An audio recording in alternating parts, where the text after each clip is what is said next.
You needed it. I needed it. We all needed it. They needed it. We got it. We're live.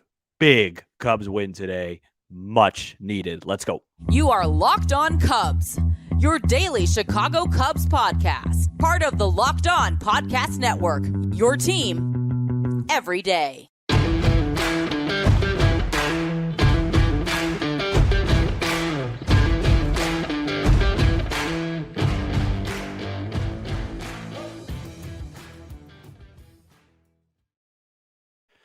You are Locked On Cubs, part of the Locked On Podcast Network, your team every day. I am Sam Olber. Please support the show by following on your preferred audio platform, and you can watch, subscribe, and leave a comment on YouTube. Thanks so much for making us your first listen. We are lifelong fans taking our passion, our deep passion, into a discussion with you on all things Cubs. Today's episode is brought to you by Jase Medical. Today, Jase Medical, empower yourself when you purchase a Jase case, providing you with a personal supply of 5 antibiotics that treat 50 plus infections. Get yours today at jasemedical.com. That's JASE medical.com. I can't even speak because I am so relieved and so happy. We are here. I am solo tonight. Matt and I traded places because I have something going on later during the weekend where I can't do the show. So he's going to cover for me. So I am here. I hope everybody is relaxed. I believe the game is still going on, but it's about 10:30 Central Time. And I kind of wanted to get out ahead of this so I could get some sleep tonight. The Cubs bounced back emphatically against the Pittsburgh Pirates. And for those that watch the show and know me, I always during the season kind of roll my eyes at games like this because, 13 runs, 8 runs, 7 runs, it's still one win. Not tonight. Tonight, this team needed this. They needed this win. And it was very significant. It got guys confidence. And I think it got us all a little bit re-energized. They still have, guys, I see that it's 14-1. You don't have to give me updates. This is where I check out of the games. I could care less if somebody hits 8 grand slams. The job's done. Let's get it. Let's take care of business on Wednesday night. I thought early in this game, before it was a blowout, tensions were high, and the biggest swing of the bat was Dansby Swanson's 2-run home run. I thought that swing of the bat really relaxed everybody. It really gave everybody a sense of confidence. And on Monday Night Show, he was my target. He was the guy that I called out because I thought that he had to be the guy. And I know Canario, we'll talk about him, had a big game there at the end. But those are the big hits, the hits that go from 0-0 to 2-0. And you need your stars to deliver. Dansby Swanson, Cody Bellinger, Nico Horner, Seiya Suzuki. Those are the guys. Those are the backbones of the team. And I just personally think that Dansby Swanson hasn't been performing since August 1st the way that he should be as one of the leaders of this team and the highest paid player on this team and he delivered, and that was a huge hit. And I think he only had one other hit the rest of the game, but that was the biggest hit I thought of the game, and I think it settled in the Cubs very nicely. And I know for me, just as a fan, it kind of just let me exhale a little bit. But it was huge. And I'll get to fan questions. I know we're going to do a lot of Canario stuff, a lot of just play the kids the rest of the way stuff. And I'll, probably upset you guys with my takes on that, but we'll handle that later. Javier Assad started tonight, 5 innings, 1 earned. He got a lot of swings and misses tonight, which is very rare for Javier Assad. Early in the game, his command was a little off. Then he went through a part of the game where he gave up a bunch of hard contact right at people, but he got the job done. And at the end of the day, Javier Assad, more times than not, I would say almost every single time, except maybe 1 or 2 outings, has got the job done. And it might not be pretty. The analytics may not like it. The metrics may not like it. But who cares about regression at this point? Who cares about, if he were to pitch 20 more games this season? It's just about getting results right now. It is a 12-game sprint to the finish line, and the Cubs got one under their belt tonight. And Javier Assad was really good. Like I said, Dansby Swanson with a big hit. Patrick Wisdom, when the game was still close, had a big double that drove in Christopher Morel. And then Seiya Suzuki had a massive game. He had a home run. He had a rocket single. He had a walk. And then he had another 402-foot fly out. He continues to be one of, if not by far, the best hitter on this team since August 1st. And then Alexander Canario got his first career hit. It was a double, and then he hit a grand slam right after PCA got on base with a walk that really opened up the floodgates to make it 10-1. And I think Bellinger a 3-run homer, and I think it's like 14-1 right now, and you guys are having a blast. So, they needed this. I think you have to give them credit, but I also think, it's one of those things you can't forget. It's one game. So 2-1 versus 13-1 versus 14-1. You just got to, you take this, you did your job, and now you got to come back and win on Wednesday night. And I think it's going to be Justin Steele versus Mitch Keller. The Pirates are being very weird and coy about announcing their starters completely out of a pennant race, which, I don't really quite understand, but whatever they want to do, I think it's going to be Justin Steele versus Mitch Keller, which will be by far the best pitching matchup of the week. And, it's going to be a lot harder to score on Mitch Keller than it was, Priester and Falter and whoever else the guys that they had in. And, I'll be very interested to see if Alexander Canario is in the lineup if Mitch Keller starts. I would be very interested because matchup-wise, it's a nightmare for a young swing and miss hitter like Canario. Mitch Keller strikes out a bunch of guys, but does Ross start riding the hot hand? Does he really? I mean, how many more options does he really have? The Cubs announced today that Nick Madrigal is going to the injured list. Jeimer Candelario is already on the injured list. So you really have no third baseman. Shout out to my guy, Ty. I owe him a beautiful steak dinner in Arizona, because he said that Christopher Morel was going to be starting, assuming, and I guess I did mishear him a little bit, because in my head I had Madrigal still day to day, but there's really no other third baseman left. It's either Morel or Wisdom, and then I guess technically Mastrobuoni. I don't know, if he'll get any starts. If he did, it would be against Mitch Keller. But the point I'm trying to make is Morel's playing third base, that DH spot is open, and maybe it's open for Canario. But I see a lot of people commenting, hey, they finally figured out the batting order. No, this was just let's throw it against the wall, see if it sticks type of thing, and it did today. But that was because Bailey Falter's a lefty and he opened. It'll be a much different looking lineup tomorrow against Mitch Keller. I mean, we know how Ross is. But listen, awesome win. I needed it. Like I said, we all needed it. For the first time in a bit, I had a nice, I really needed a smile during the game. I never tweet videos during the game. When it was 4-0, I was really, really energized. It was just fun to be happy for a few hours, because, the last week or so with this team has been very maddening and very frustrating, and they did their job, and, that's all you could do. Now, the Cubs are in a pennant race, and they have to be scoreboard watching, because it is a very, very tight race. So coming up next, we are going to look around the league and see Monday night and Tuesday night's results and where the Cubs currently stand after this victory. But first, this episode is brought to you by Sleeper. Sleeper is a fantasy sports and real money gaming app focused on bringing people together through sports and gaming. Sleeper has become the fastest organically growing fantasy platform in the world, with over 5 million active users in 2022. At Sleeper, it's not just about sports. It's about building personal connections and lasting memories. Sleeper is now offering up to 100 times payout for up to 8 pick contests. Choose as many as 8 players that you like. Pick more or less on your favorite baseball stats like home runs, strikeouts, hits, and more. Use promo code Locked On, and you'll get up to $100 match on your first deposit. Terms and conditions apply. See Sleeper's terms of use for details. Currently operational in over 30 states. Check out Sleeper today.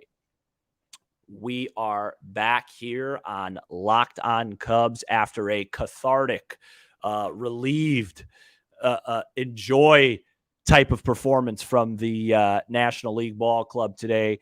It was a game that they needed to get, and they got it. And now we get to the rest of the league. So on Monday night, the Cubs got a little bit of help. The New York Mets upset the Miami Marlins. I think you could say that, which put the Cubs right back. And hey, go easy on me, Minnesota PTSD, because you were all over me in the comments today. So I'm going to say what you don't want me to say. But now, after that Miami game, the Cubs control their own destiny again. What I mean by that is very simple, folks. It's just a simple term. If the Cubs win the rest of their games, obviously that's not going to happen. But if it did, then they would be in. When we recorded the episode on Monday night, it's very simple. If they won the rest of their games, they still weren't guaranteed in. They needed some help. So they got a little bit of help on Monday night from the Mets, and then they got a little bit of help on Tuesday night from Minnesota against the Reds. So the Reds and Marlins are both 1-1 this week. It looks like Arizona is on their way to being 1-0 this week as well. So as it currently stands, once the Cubs game goes final, the Cubs will be in a playoff spot. They will be in the third wild card spot, trailing Arizona by a half game for the second spot and leading Miami by a half game for the third spot. And then they are one game above Cincinnati, but 2 in the loss column. And the loss column is really what you want to pay attention to this time of year, because you can't make up games that are already played. So the Cubs have some games left. Now, remember, the key thing is, and why the Cubs, it doesn't feel like they're in as good of a spot as you think, is because they don't have any tiebreakers. So if they finish tied, they're out. I personally think the number and the target you want to get to is 86 victories. That's the number. I think 86 is the magic number. 85, I think you're leaving it up to a lot that needs to go your way. I could see Miami, I could see Cincinnati, and I definitely can see Arizona getting to 85 wins, and all 3 of those have the tiebreakers with you. And look, I could spend 2 hours venting and being depressed about why we don't have those tiebreakers and how frustrating those losses are, but those are in the past. There's nothing you could do. There's nothing you could do to change that. You just have to move forward and win these games. So I want to just go over quickly. I want to paint a picture for everybody, the teams that we're competing with. And I'm going to start, I don't really think I'm going to be mentioning the Giants too much longer. I don't really think they're a threat anymore. But Arizona, Cincinnati, and Miami schedule-wise. Cincinnati has the easiest remaining schedule. They have 1 more game left against Minnesota. Then I believe they play Pittsburgh, 2 games against Cleveland, and then they travel to St. Louis. So that scares you a little bit with the easy part of their schedule, but I think that last series in St. Louis could be a lot more trickier than the records say they will, say that it will be. But Cincinnati has the easiest remaining schedule. Miami is, I believe they play the Mets on Wednesday, and they face Kodai Senga, who is a one of the 3 or 4 best pitchers in the National League this season, so that'll be a tough game. And then the Marlins play the Milwaukee Brewers. And as sick as it makes me feel to say this, I will be the biggest Milwaukee Brewers fan on the planet this weekend, because we really, really could use their help. And then after that, I believe the Marlins go to Citi Field and play the Mets again. And then they close the season, I think the Marlins do, with the Pirates. So the Pirates actually play everybody here coming up. And then the Diamondbacks are interesting because they're the team playing the best baseball right now, coming off a sweep against the Cubs and beating the Giants right now. But their schedule's a little tricky. They face Logan Webb on Wednesday. And then they go to New York and play the Yankees, which is never an easy series, despite how good they are, not great they are. Then they get 3 cupcakes on the south side of Chicago, one of the worst organizations in all sports, the Chicago White Sox. And then they close their season at home against the Astros, who are, fighting for a division. So that's a pretty tough schedule. So the Cubs are in an okay spot. Looks like the game has gone final. My goal would be on Monday, wake up Monday morning, or I guess when they play Atlanta, so Tuesday morning, with a 2-game cushion with 6 to go. If they could get to a 2-game cushion on the playoffs with those 6 games left, I'll feel very good about where they're at, because that means if you go 3-3, you're probably going to be okay. So that's your playoff picture. I think pretty much every day we're going to do something like that just to update it, because it's a very, very fluid situation. Coming up next, the last 5 minutes are all yours. So feel free to ask questions, leave comments. I know you guys are going to have a bunch. I will do my best to answer the ones that make sense to answer. And we'll have a nice little fun time positively, because the last time I was live Sunday night, it was not that. I can't even. I like blacked out Sunday doing that episode. I was so depressed. So I'm very glad that we could have some positivity. We all needed it. Coming up next, we're going to answer fan questions. First, this episode is brought to you by Jace. Everyone should be empowered to care for themselves and their loved ones during the unexpected. That's why Jace Medical offers the Jace case. The Jace case provides 5 life-saving antibiotics for emergency use and gives you a peace of mind so that you are not just hoping that you can have access to medication in an emergency. Jace Medical makes sure you have the medication in hand, and it is simple. They handle everything from the online evaluation to the licensed pharmacy medication delivery and ongoing consultation and care. Don't get caught unprepared. Save more than $360 by getting these life-saving antibiotics with Jace Medical, plus an additional $20 off by using code LOCKEDON at checkout on jacemedical.com. That's JASE medical.com, promo code LOCKEDON. We are back here on Locked On Cubs, and it's time for that part of the show where you guys take over. So let's post up some questions and let's have a good time. Mike says, will Ross sit Canario tomorrow? That is the $1 million question that everybody wants to know. And here's what I'll say on that. I don't know. I'm not David Ross. If Mitch Keller starts, I would be slightly surprised if he's in there. Maybe Ross plays the hot hand. Here's the thing.